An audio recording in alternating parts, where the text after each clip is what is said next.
So checking the liens, checking the mortgages is key. And then the other thing to keep in mind is check the county record and make sure there's no municipal liens on that property, because yes, the foreclosure and the tax deed auction does wipe out the liens and the mortgages. The county is not a big fan of wiping themselves out and any debts they have. So an example is we were looking at a property in Texas and there was like $60,000 in like maintenance or not maintenance. They were cutting the lawn, doing all this stuff. It was totally dumb.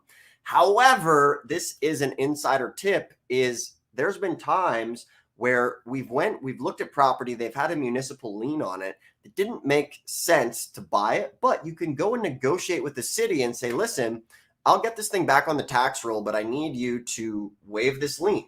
I'll buy it. I'm ready to go. And many times you can go ahead and get that done. So on the channel, we actually have a really good video with Tax Title Services showing you guys how to go through this step by step, which brings me to the next step here is when you get one of these properties, remember, a lot of the times you don't have a warranty or a guarantee deed when you get these. Okay. And that's not the end of the world.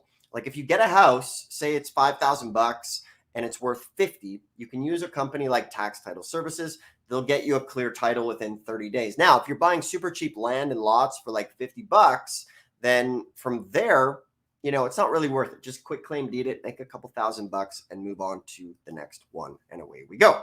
All right. So trucking along here as far as things to avoid as we do this. So make sure you understand the redemption period as far as what's going on.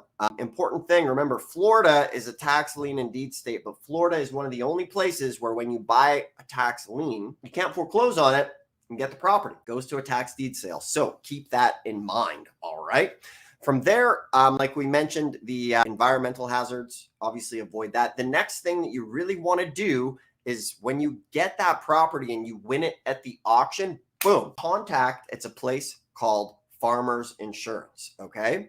So Farmers Insurance, or Farmer Brown's Insurance, is who we use. The second we win the bid, we insure the property, because imagine you win the bid and then it burns down or there's a hurricane the next day or something.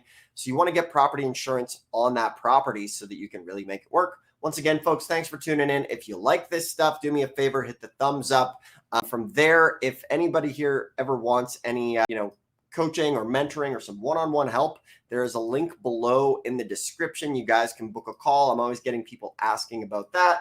And then, of course, we have the free book below in the description and the mini course and the tax deed directory. So you can call these places up, get the business, get to work.